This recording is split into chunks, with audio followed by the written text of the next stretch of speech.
Hey guys, Coach Logan here again. This time I wanted to look at a very famous Endgame study. I'm sure there's like a million videos or written literature covering this, but I think it would be a shame not to mention a great instructive puzzle just because, it's maybe not the most novel. But this was an endgame composed by Richard Réti in the early 1900s, and it's white to move in this puzzle. And just so it's clear, black is moving down the board this way. So for instance, black's pawn is headed this way, trying to promote on the square h1. White is trying to promote on c6. Before I say anything, I would just tell you it's white to move. Please pause your videos and try to figure out, first of all, what's even going on, and try to come up with the moves as best as you can. So it's white to play here. Pause your videos. Okay, please keep them paused. Again, I really believe in active learning. So, I think you don't get as much from, watching these videos if you're just kind of pressing play and letting it roll.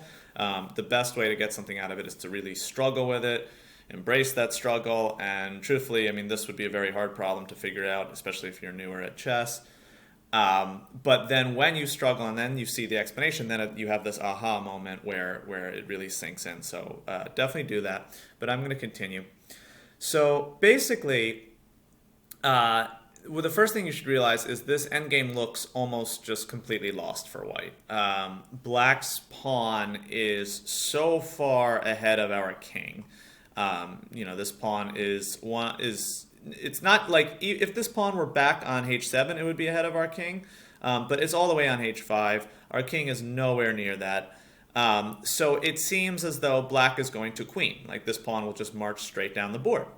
Now that would be okay if we were queening first, which you might think, okay, well, we have a chance to queen because we have this pawn on c6, which is only 2 squares away.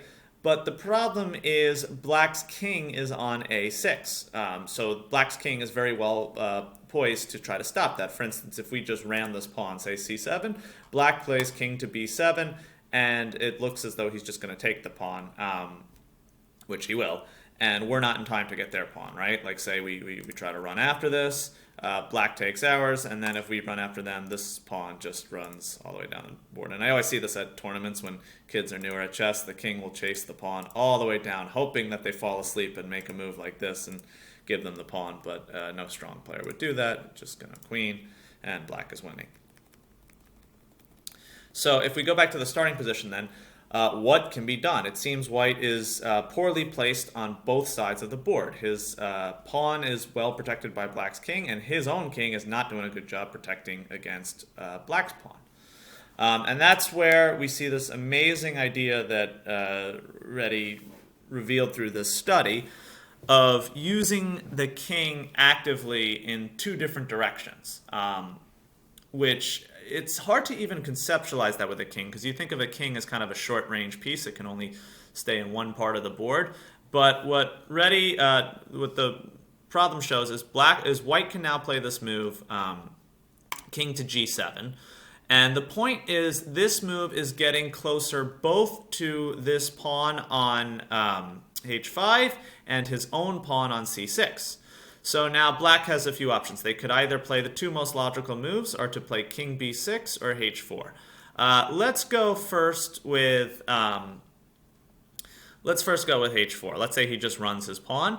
White should continue now heading towards both of these pawns, so he can play the move king to f6. And now, let's say that black were to just continue. Let's say he just runs the pawn to h3.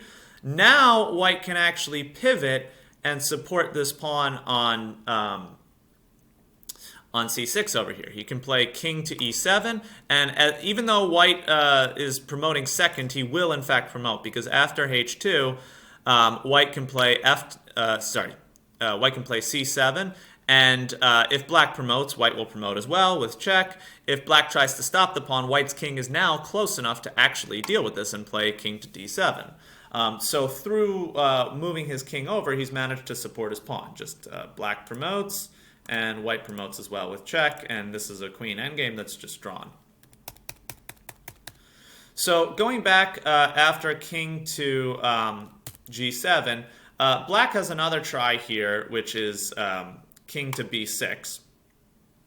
And if white were to play, again, I believe white should continue with this plan of going both towards this pawn and this pawn at the same time with the move king to f6.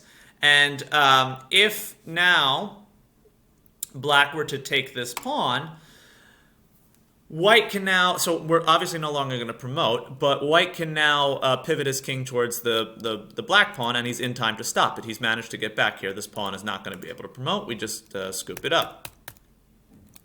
So if instead, after king f6, say black plays h4, trying to promote his pawn and still keeping an eye on this one, once again, white continues this plan of heading towards both pawns at the same time. With what move? Okay, yeah, you can pause if you want more time, but I think you're getting the pattern by now. White plays king to d4, which keeps this eye on both this runaway h4 pawn and white's own pawn on c6. And once again, if black were to take this, white is now in time to stop. And he scoops up the pawn. But if black were to try to run his pawn, again, white uses that same technique of pivoting towards the other pawn.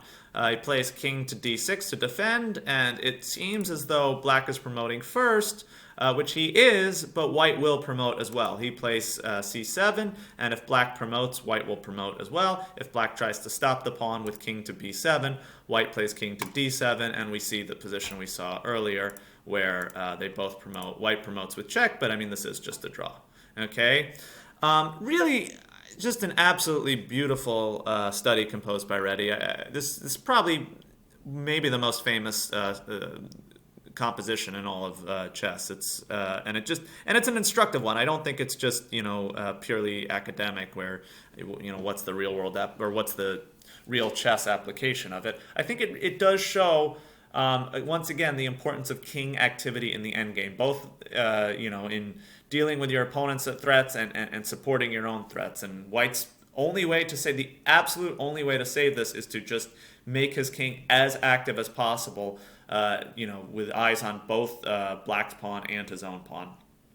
Anything else would fail. Like we showed before, if he tries to run after this pawn, black is well in time to deal with this. I think here, actually, he can just go after this, and now white is just too slow. There's no tricks of that type, because if he tries to pivot now, black just takes, and white's not close enough to the black pawn to take it.